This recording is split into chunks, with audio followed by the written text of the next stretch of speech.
In today's morning rounds, we are looking at direct-to-consumer medication services.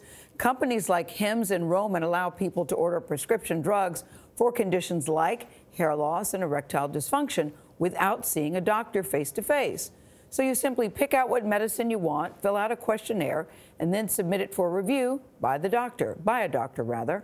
After answering about 20 questions, one of our producers was able to order generic Viagra from Roman in a couple of hours. He did not talk with a doctor. About an hour later, the drugs had been shipped.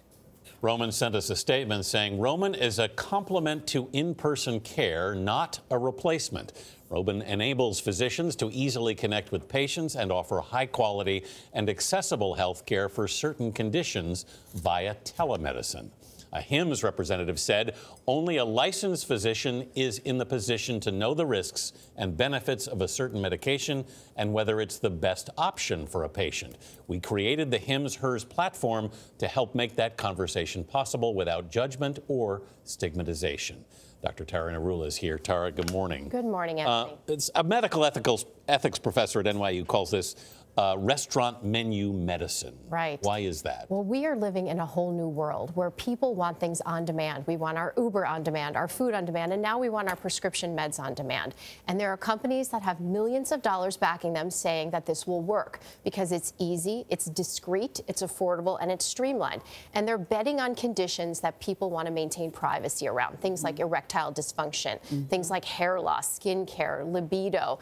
And the issue is that it's really turning the paradigm of how we've practiced medicine on its head. So in the past, it was the doctor prescribing, the doctor diagnosing. Now, it's the patient self-diagnosing and self-describing with the doctor as a gateway. And at least the doctor used to have to see you before, unless you knew the doctor. At least the doctor had to see you, to take a look at you to see exactly what was going on. Do you see any problems with this, downsides? There's some definite problems. I mean, first and foremost, it erodes the whole nature of the doctor-patient relationship. Yeah. That trust-building time that you have together to work on things like prevention, for example. There's a reason we call them vital signs. There's a reason we have a physical exam. It really informs us about what we need to be doing and how to prescribe. In addition, people are filling out their information. They're putting in their blood pressure and their history. What if they're not being so truthful? I don't have a medical record to verify what they're telling me. Some of the other concerns are that problems like erectile dysfunction, for example, may just be that, but they also may be indicative of underlying problems with your arterial disease or diabetes, and so maybe we're missing the boat. How do I verify who the doctor is on the other side, how qualified they are, where the meds are coming from? Are they coming from China?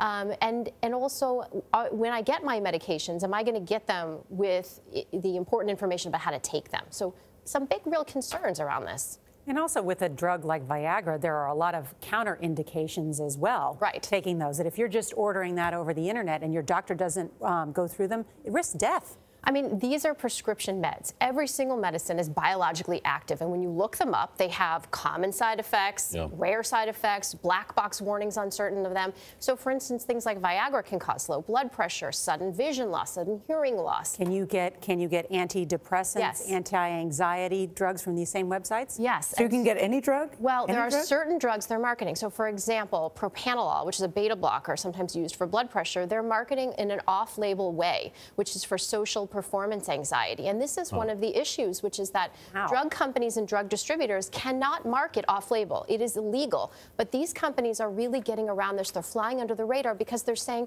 we're not a drug company. We're not a drug distributor. Are they regulated? We're a platform. No, they're not regulated. We're a platform connecting. Somebody's going to get sick and then there's going to be a lawsuit. Absolutely. I mean, some of these antidepressants like Zoloft and Wellbutrin come with suicidal ideation warnings in young populations. So you need to see your doctor in person. Yeah, there's a reason why we have a face-to-face interaction. So I'm guessing you're not a fan. I'm very concerned, I have to be honest. When I read this, I was pretty alarmed by the now concerned potential after listening risk. to you. Yeah, thank you, Dr. Narula. Always good to have you here.